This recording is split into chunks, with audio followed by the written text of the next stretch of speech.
28 अगस्त को रक्षाबंधन का त्यौहार सभी बहनों को सीहोर वाले भाई की ओर से बहुत बहुत बधाई हो। आपके जीवन में हमेशा खुशियां भरी। और हम तो फिर कहेंगे, जब रक्षाबंधन का त्यौहार आता है ना, हिंदू सनातन धर्म के जितने त्यौहार आते हैं उस समय पर कोई ना कोई बात सामने आ जाती है। फिर कोई कहेगा भद्रा लगा, कोई कहेगा ये लगा, कोई कहेगा वो लगा, कोई कहेगा कल दिवाली मनाओ, कोई के आज होली मनाओ, तो कोई कहेगा कब मनाओ।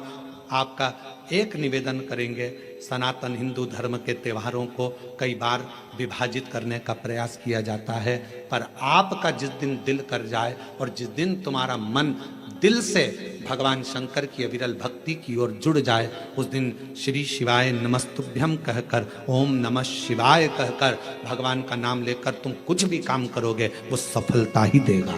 कभी गलत कर्म नहीं, वो आपको भटकाएगा नहीं, वो आपको विघ्न की ओर नहीं पटकेगा, वो आपको तकलीफ की ओर नहीं पटकेगा। राखी पर रक्षा सूत्र बांध रहे हो, राखी पर राखी बंधवा रहे हो, श्री शिवाय नमस्तुभ्यम बोलकर बांधो तो बहन का भी कल्याण और भाई का भी कल्याण, बहन का भी कल्याण और भाई का भी कल्याण। शिव नाम की आराधना से, भगवान शंकर के नाम आराधना से, शिव तत्व की आराधना से, और शिव नाम में कितना बल है। बहन ऋषिका को यह मालूम पड़ा कि मेरे भाई को श्राप लगा है।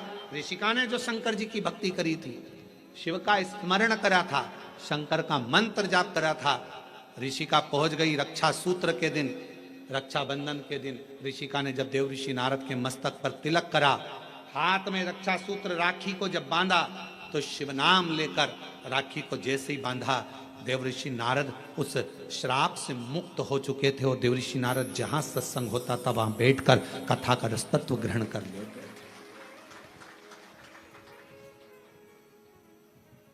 एक बहन के रक्षा सूत्र में, एक रक्षाबंधन के सूत्र में वो बल होता, और उसमें शिव नाम की मूलता। आपसे निवेदन है, जब आप रक्षा सूत्र बांधे, राखी बांधे, तो राखी भी श्री शिवाय नमस्तुभ्यम, श्री शिवाय नमस्तुभ्यम, श्री शिवाय नमस्तुभ्यम, श्री शिवाय नमस्तुभ्यम। रक्षा सूत्र बांधा गया। आज रक्षाबंधन का त्यौहार रक्षा सूत्र के रूप में बहन अपने भाई के हाथों में एक रक्षा सूत्र बांधकर भाई से एक प्रतिज्ञा लेती है कि आप इस भूमि पर जब तक मेरे प्राण हैं तब तक मेरी रक्षा करोगे। माताओं का पूर्णिमा का व्रत भी होगा, ऐसा नहीं है जाएगी राखी बांधने तो कह भी देगी हमारी तो पूर्णिमा जी हम तो तुम्हारे भाभी भोजन नहीं करें। वही ननंद और आती हैं तो कह भी देती है कि आज तुम्हारे पूर्णिमा, हम काहे को भोजन करें तुम्हारे यहाँ, आज हमारा पूर्णिमा का व्रत है। और कई कई तो रक्षाबंधन पे इसलिए भी नहीं आती कि जाके करेंगे क्या, राखी बांधेंगे और रोटी का बोलेंगे तो रोटी तो खा ही नहीं सकते अपन, व्रत है अपना, तो एक टाइम तो खा सको।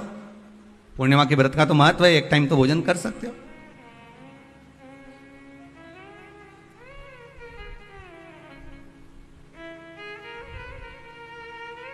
अब तुमने व्रत तो करा, खूब जोरदार व्रत करा, सुबह से लेकर शाम तक कुछ नहीं खाया, कुछ भी नहीं खाया, पर ये मन बार बार अगर दौड़ कर कहीं चले गया, डब्बे में सब लोग भोजन कर रहे थे और सभी लोग प्रसाद को पा रहे थे, सभी लोगों के मन में भाव आया कि कितना सुंदर भोजन बना है, आज तो बाफला एक नंबर का बना है, आज बाटी तो बहुत जोरदार बनी। अब तुमने बनाई तो जीजी के लिए थी, ननंद के लिए थी, घर में बेटी के लिए थी, और आज तो मेहमान आया ना, भांजा ने भांजी ने सबके लिए बनाया, और मालूम पड़े ननंद आके कह दे कि नहीं हमारा तो आज श्रावण की पूर्णिमा का व्रत है, आज हम कुछ खाएंगे ही नहीं। अब तुमने बाटी तो बना दी, बाफला तो बना दिया, पूरन पोली तो बना दी, तुमने आज आलू बड़ा तो बना दिया, सब्जी पकौड़ा मंगोड़ा सब बना दिया तुमने, पर बेचारी वो बहन भले राखी बांध रही है, भले वो माँ आई हुई है, उसका व्रत भी है, पर उसकी जो मन है ना थोड़ा सा वो बाफले में तो जरूर जाए। वो बाटी में तो अटकेगा थोड़ा ना। अब आई और माँ भी कह रही है, बार बार मम्मी कह रही है, बार बार माता जी कह रही है, अरे बेटा ले ले एक व्रत छोड़ दे, ले ले थोड़ा, या तू एक टाइम खा लेती यहीं। तो मन में भी सोच के बैठी, हाँ विचार तो है कि एक टाइम खाना तो है, तो घर जाके खाऊं कि यहीं खाऊं, अरे यहीं खा लूंगी मना नहीं है, पर बाफला पूरा ठंडा हो जाएगा ना शाम तक। तो अब चित्तवृत्ति में तो अब वो बाफला ने, बाटी ने, मंगोड़ा ने, आलू बड़ा ने सब अटका हुआ है। वो हृदय चित्त में राखी जरूर बांध रही है, पेड़ा भी खिला रही है, सब कुछ आरती भी उतार रही है, सब कुछ करे, पर चित्त वृत्ति तो वहीं अटकी है ना उसकी।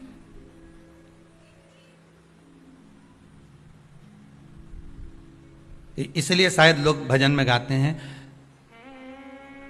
इसलिए कहते होंगे कि श्री बांके बिहारी लाल गोपाल मन रखियो तेरे चरणन में, मन रखियो चरणन में, तन रखियो श्री वृंदावन।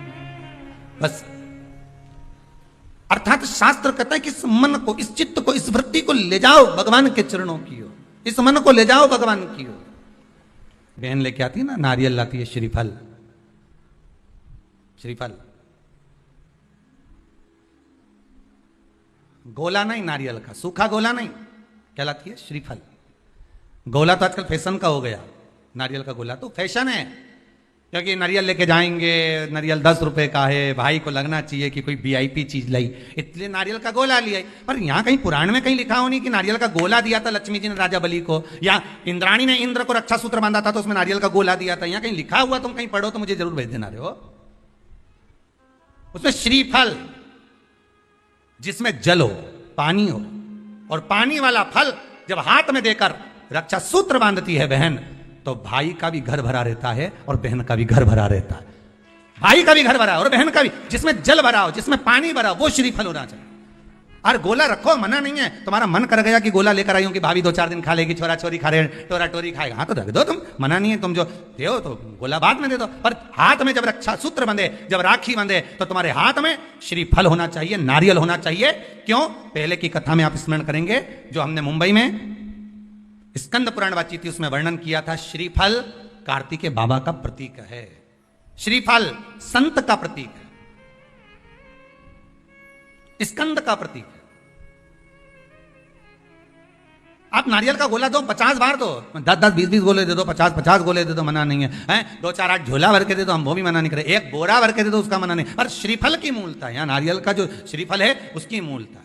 और कितनी सुंदर बात है, नारियल जो बहन भाई को देती है, श्रीफल हाथ भरा हुआ रखती है, भाई को बहन जब श्रीफल देती है तो भाई वही श्रीफल अपनी बहन को कुछ दक्षिणा अर्थात कुछ रुपया रखकर, कुछ भेंट रखकर, कुछ स्वरूप रखकर, जब बहन इतनी दूर से वही श्रीफल भाई फिर बहन को दे देता है, ये ले तू ले जा, तू रख ले। पर बहन उस श्रीफल को लेकर नहीं जाती है, बहन क्या कहती, नहीं नहीं तुझे रखना पड़ेगा, तू रख। तो 2 चीज में से जब श्रीफल भाई भेंट रख कर देता है अपनी बहन को, तो बहन श्रीफल वहीं भाई के घर छोड़ देती है, भेंट का कुछ भाग लेकर चल देती है। ये बहन का प्रभाव। रक्षा सूत्र को लोगों ने बिगाड़ दिया आज के जमाने में, तो रक्षाबंधन का भी महत्व लोग नहीं जानते कि कैसे रक्षा सूत्र बनना चाहिए, कैसे रक्षाबंधन होना चाहिए, उसका भी विशेष महत्व होता है भाई, उसकी भी मूलता होती है। और एक बात कहूंगा आज रक्षाबंधन पर, आपको अच्छी लगे तो आप स्वीकार करना, ना लगे तो आप छोड़ देना। वैसे भी सीहोर वाला महाराज ताड़ी तड़ी बोले ही बोले है, उसमें क्या दिक्कत? तो बोलने में तो कोई पीछे हटूंगा नहीं। एक निवेदन आप सबसे करूंगा, आपको अच्छा लगे अपने जीवन में उतारिएगा, ना लगे कोई बात नहीं, छोड़ दीजिएगा, पर उतारना जरूर।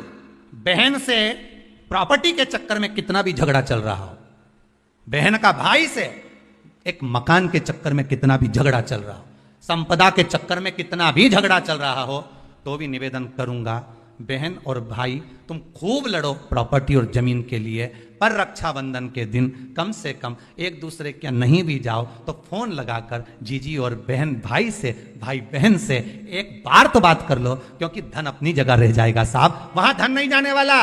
आपका व्यवहार जाने वाला है, आपका प्रेम जाने वाला है। माना उसने कुछ भी करा हो, अदालत में केस लगा दिया हो, 25 केस चल रहे हो अदालत में, 50 बार तुम्हें पेशी पर जाना पड़ रहा हो, 50 बार झगड़े हो गए, 50 बार तलवार लेकर खड़े हो गए, डंडे लेकर खड़े हो गए, एक दूसरे को मारने को तैयार हो गए, पर निवेदन है, एक माता के गर्भ से तुम जन्मे हो, कम से कम उस माता के दूध का फर्ज अदा करो। और एक बार कितना भी झगड़ा हुआ हो, इस आस्था चैनल के माध्यम से आज रक्षाबंधन के दिन भले राखी बंधवाओ मत बंधवाओ, पर एक फोन लगाकर तो पूछ लो, जीजी कैसी है, कब आएगी बता। या बहन भाई को कह दे रे कैसा है, भूल गया क्या मुझे, भाई भी कह दे, लड़ाई की बात मत करना, आज के दिन बस प्रेम की बात करना कि कम से कम बहन का फोन तो आया। मेरा मन कहता है, मेरा दिल कहता है कि शायद दिवाली पर जितनी आतिशबाजी नहीं हुई होगी उतनी आतिशबाजी आपके दिल में होगी कि जिससे केस चल रहा है वो फोन लगाकर पूछ रहा है कि भाई ने पूछा बहन से, बहन ने पूछा भाई से, कैसे हो, भाभी से बात कर लो, थोड़ा बच्चों से बात कर लो। माना अदालत में देखा जाएगा, लड़ाई झगड़े सब होंगे, सब कुछ होगा। कौरव और पांडवों की कथा तो देखो रे कितनी सुंदर है, कितनी सुंदर है।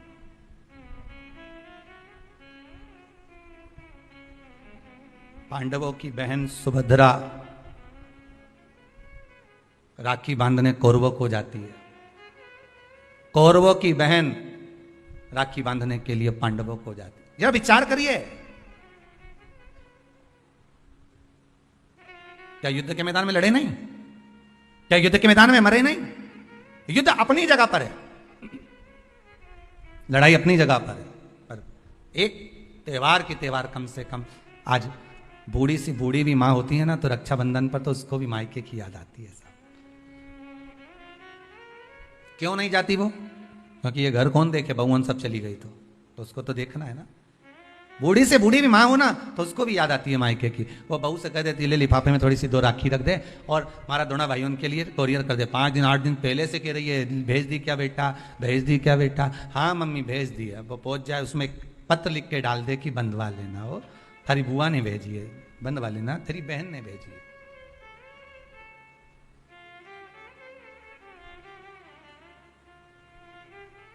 झगड़ा अपनी जगह पर चलने दो साहब, लड़ाई अपनी जगह पर चलने दो साहब, विवाद अपनी जगह पर चलने दो साहब, पर इस दिल को, इस मन को एक बार तो लेकर जाओ। मत जाओ तुम राखी बंधवाने, मत जाओ तुम राखी बांधने, पर फोन तो लगा लो। एक बार तो दिल से कह सकते हो कि कैसी हो, भले कितना झगड़ा, कितना लड़ाई, कितना विवाद क्यों ना हो। अच्छा लगे तो आप अपने पास रखना, बुरा लगे तो छोड़ देना, हो कोई बात नहीं। और दोनों के मन में ये बात भी नहीं आना चाहिए जब फोन लगाएं तो कि समझौते के लिए लगाया होगा या धन के लिए लगाया होगा।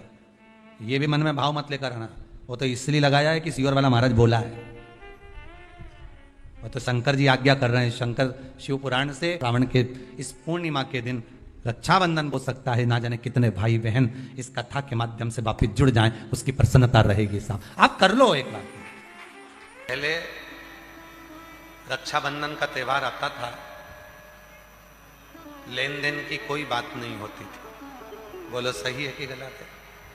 पर आज के जमाने में ऐसा रक्षाबंधन का त्योहार लोगों ने कर दिया,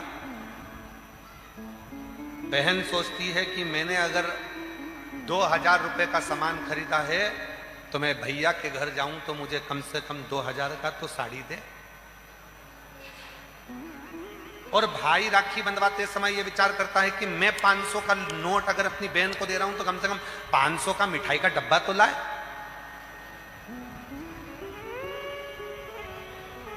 बोलो बोलो सही है कि गलत है। मतलब आज के जमाने में जो संबंध हैं वो केवल लेन देन के रह गए हैं, उसमें प्रेम नहीं रहा। प्रेम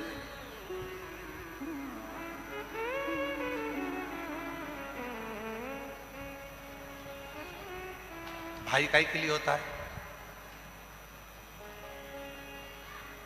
तुम्हारा भाई काय के लिए होता है? संपत्ति बांटने के लिए कि विपत्ति बांटने के लिए? जम के बोलो जरा।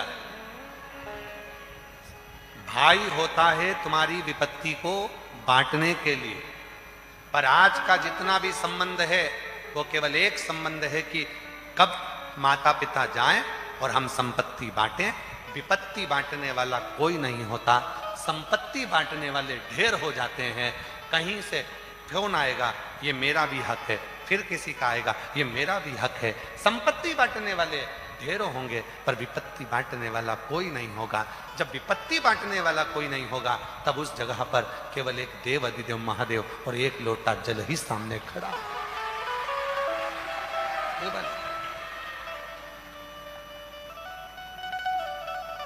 फिर कोई नहीं। और भीड़ में तन्हाई, प्यास की गहराई में, दर्द में रुसवाई में, मुझे तुम याद आते हो, मुझे याद आते हो। कोई नजर नहीं आएगा, केवल एक शिव ही नजर आएगा।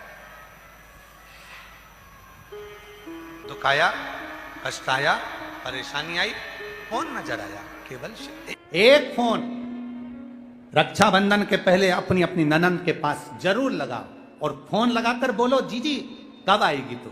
सुन, साड़ी माड़ी लेकर मत आना, यह अलमारी भरी पड़ी है, मेरी साड़ियां पहन लेना। क्यों? किस लिए? कारण क्या है? क्यों? माता लक्ष्मी जी ने जाकर राजा बलि की धर्म पत्नी के वस्त्र को क्यों लिया था? लक्ष्मी जी के भाई हैं राजा बलि, क्यों लिया? ऐसा वस्त्र में क्या था? क्यों कहा जाता है जीजी मेरी साड़ी पहन लो? क्यों भाभी कहती है ननंद से, लो मेरी साड़ी पहन लो, लो मेरी साड़ी पहन लो? क्यों कहती है? 3 काल को हरने वाले होते हैं। पहले नंबर पर संत, ब्राह्मण, साधुजन, गुरुजन जब तुम्हारे दरवाजे पर आते हैं, तुम्हारा काल हर लेते हैं। दूसरे नंबर पर है गौ माता। गाय को जब हम रोटी देते हैं, गौ माता हमारे काल को हर लेती है। तीसरे नंबर पर है बहन बेटी, जब हमारे यहाँ आती है और हम कह देते हैं जीजी ये मेरी साड़ी है पहन लो, घर से साड़ी लेकर मत आना। जब हम उसको साड़ी पहनने को दे देते हैं, तो एक ननन बहन बेटी ऐसी होती है जो अपने भाई के घर के काल को भी हर लेती है, वो बहन बेटी होती है। पर आप में से कई माताएं ऐसी भी बैठी है जो अपनी एक साड़ी नहीं दे, और अगर ननन पहन लेना तो 25 बार के बता दे, जी जी मेरी है, जी जी अच्छे से बैठो साड़ी फट जाएगी, मेरी है। अब वो कहे सुतो का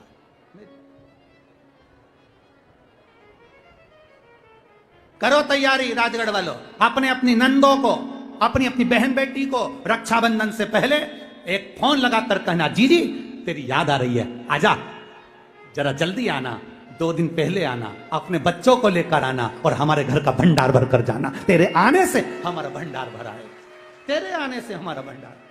वाह, कितना भी झगड़ा हो, भले बोलचाल नहीं हो, तुम्हारी लड़ाई हो रही हो, झगड़ा हो रहा हो, तो भी मेरा निवेदन है एक बार अपनी नंदों को फोन जरूर लगाना, एक बार जरूर कहना। क्या विचारे रे राजगढ़ वालों?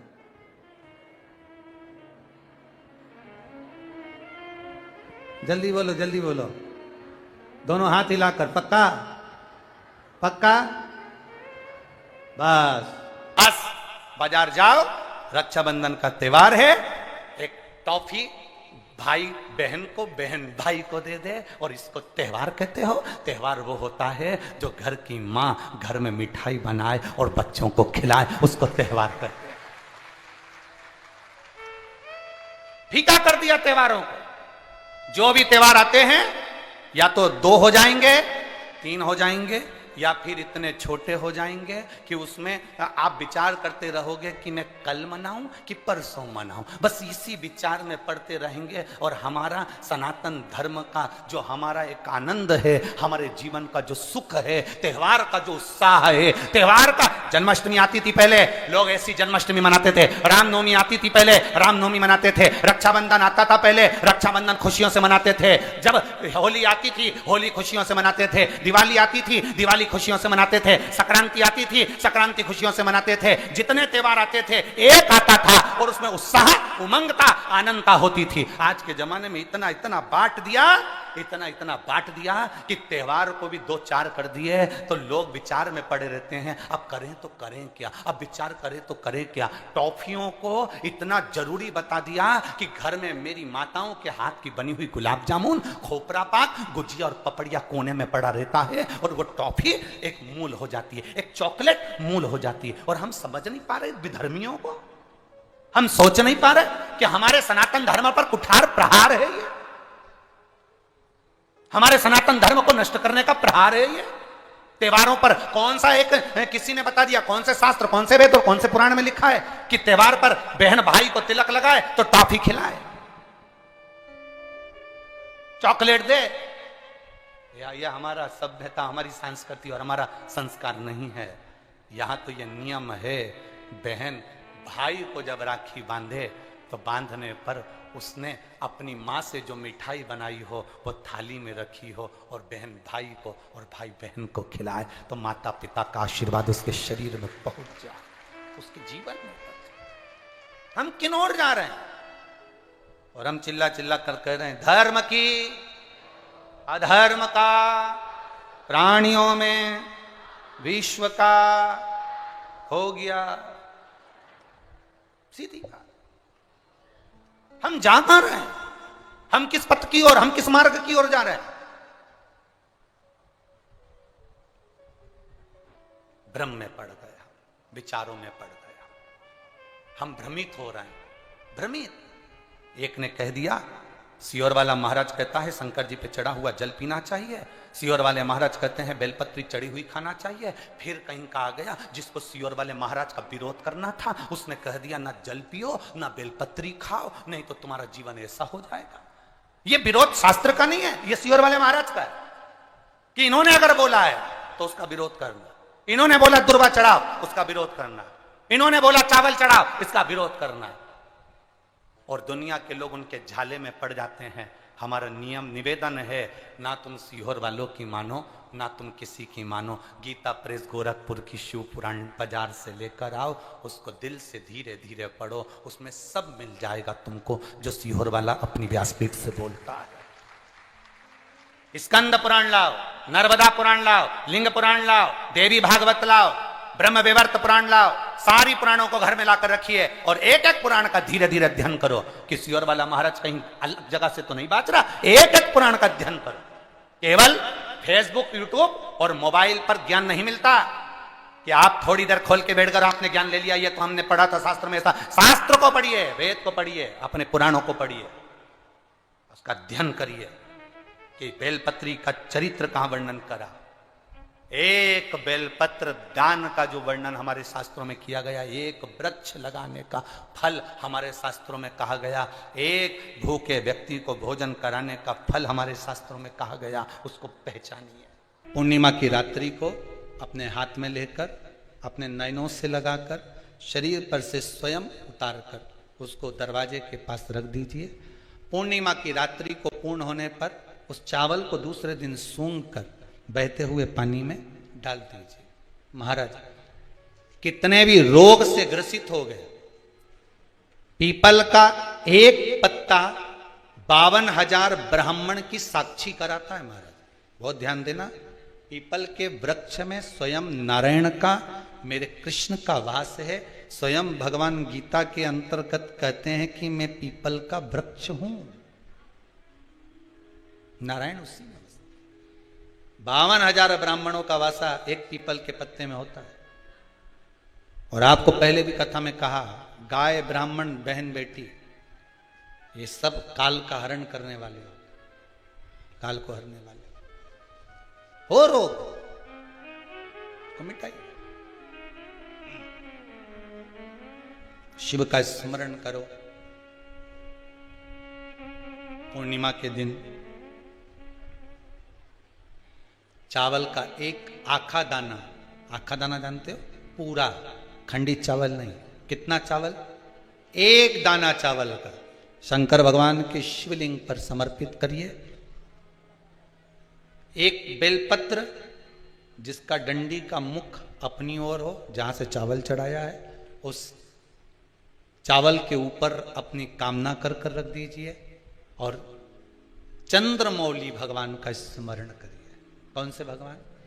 शंकर भगवान का सर्वश्रेष्ठ सुंदर नाम है चंद्रमौली। चंद्रमौली भगवान का स्मरण करिए, अपनी कामना कर कर बेलपत्र समर्पित कर कर शिव जी पर एक लोटा पानी, एक जल पात्र समर्पित करो, कलश से जल चढ़ा दीजिए, नैनों में वो जल लगाकर अपनी कामना कर कर वापिस घर को आइए। अगली पूर्णिमा आएगी, जो कामना करी है मेरा चंद्रमौली भोलेनाथ उसे पूर्ण कर ही देगा। मेरे शिव महापुराण की कथा में ऐसा कहीं नहीं लिखा कि तुम अपना घर छोड़कर किसी नदी के तट पर जाकर बैठकर तप करो। शिव महापुराण में यह भी नहीं लिखा कि तुम अपना घर छोड़ दो। शिव महापुराण में यह भी नहीं लिखा कि तुम अपना परिवार छोड़ दो। शिव महापुराण में यह भी नहीं लिखा कि तुम अपना घर परिवार कुटुंब कबीला छोड़कर संत बन जाओ, साधु बन जाओ, सन्यासी बन जाओ। शिव महापुराण में यह भी नहीं लिखा, क्योंकि भगवान शंकर सीख देते हैं, मैं सुख हो चाहे दुख हो अपनी पत्नी को नहीं छोड़ता, अपने बच्चों को नहीं छोड़ता, अपने परिवार को नहीं छोड़ता और अपने गांव को नहीं छोड़ता। तो तुम थोड़ा सा दुख आता है और तुम इतने निराश हो जाते हो, इतने निराश। अभी एक इंदौर की घटना देखी, उसमें पति पत्नी का झगड़ा हुआ और पति पत्नी का झगड़ा हुआ और पत्नी को मार दिया, पत्नी मर गई, बच्चे मर गए। फिर एक घटना देखी कहीं उत्तर प्रदेश की कि आपस में झगड़ा हुआ और पति पत्नी आपस में बच्चों को मार के खुद मर गए। कहाँ है?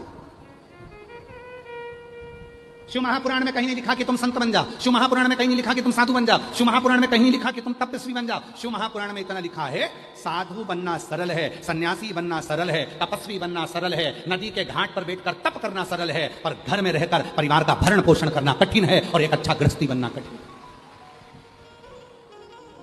शिव पुराण कहती है, शंकर जी की कथा कहती है, शिव जी कहते हैं मैं अपनी पत्नी के साथ रहता हूं। कोई देवता, भगवान नारायण की मूर्ति का दर्शन करिए, भगवान विष्णु की मूर्ति का दर्शन करिए, भगवान विष्णु के पास में लक्ष्मी जी मिलेंगी। बोलो सही है कि गलत है? जम के तो बोलो। सीताराम जी का दर्शन करिए, राम जी के पास में माता जानकी जी मिलेंगी। राधा कृष्ण का दर्शन करिए, कृष्ण जी के पास में राधा जी मिलेंगी। ब्रह्मा जी के पास ब्रह्माणी मिलेंगी। केवल 33 कोटि देवता में केवल एक देव अधिदेव महादेव से हैं जिनका शिवलिंग पृथ्वी पर होता है, जमीन पर होता है, और पार्वती जी का स्थान शिव जी के स्थान से ऊंचा होता है। उज्जैन महाकाल में जाकर दर्शन करो, शंकर जी नीचे, पार्वती जी ऊंची। सोमनाथ में दर्शन करो, सोमनाथ नीचे, पार्वती जी ऊंची। ओमकारेश्वर दर्शन करो, शंकर जी नीचे, पार्वती जी ऊंची। भीमा शंकर जाकर दर्शन करो, शिव जी नीचे, पार्वती जी ऊंची। केदारनाथ जाकर दर्शन करो, शिवलिंग नीचे, पार्वती जी ऊंची। 12 ज्योतिर्लिंग और जितने उपलिंग हैं उनका भी दर्शन करिए। शिव के मंदिर का दर्शन करिए, शंकर जी नीचे होंगे, पार्वती जी थोड़े से ऊंचे स्थान पर होंगी। क्यों? क्योंकि 33 कोटि देवता में केवल एक देव अधिदेव ऐसे हैं जो अपनी धर्म पत्नी को सम्मान देते हैं और कहते हैं कि इसको ऊंचा रखा जाए, इसको मान दिया जाए, सम्मान दिया जाए, इसको ऊंचा स्थान दिया जाए। केवल शिव समझाते हैं कि अपनी धर्म पत्नी को आप जितना मान दोगे, सम्मान दोगे, आदर दोगे, दुनिया उतना आपका आदर करेगी, उतना सम्मान करेगी। नहीं तो लोग कह देंगे ये अपनी लुगाई का सम्मान नहीं करे, पत्नी का सम्मान नहीं करे, भाई का सम्मान नहीं करे, बहन का सम्मान नहीं करे, कुटुंब का सम्मान नहीं करे, रिश्तों का सम्मान नहीं करे, तो कौन करे? तुम्हारा आदर दो, सम्मान करो। भाई है तुम्हारा, भले द्रोही हो गया, भले दुश्मन हो गया, भले लड़ाई हो गई। बहन है तुम्हारी, भले लड़ाई हो गई, भले दुश्मन हो गया, कितना भी अंटी हो जाए, कितनी भी दुश्मनी हो जाए तो भी। और जितनी मेरी जीजियां बैठी हैं, जितने मेरे जीजा बैठे हैं, जितनी मेरी बेटियां बैठी हैं, जितने मेरे बुजुर्ग माँ बाप बैठे हैं, जितने बेटे बैठे हैं, सबसे करबद्ध निवेदन है, रक्षाबंधन का त्योहार आ रहा है। तुम्हारे बहन भाई में कितना भी झगड़ा हो, तुम्हारी रिश्तेदारी में कितने भी झगड़ा हो, पर एक बार मेरा जितने जीजा बैठे हैं और जितने पुरुष कथा सुन रहे हैं और जितनी भाभियां कथा सुन रही हैं, सबसे निवेदन है, अपनी ननंद को भले कितना भी झगड़ा हो, एक बार फोन लगाकर बोलो, जीजी राखी पर आना है।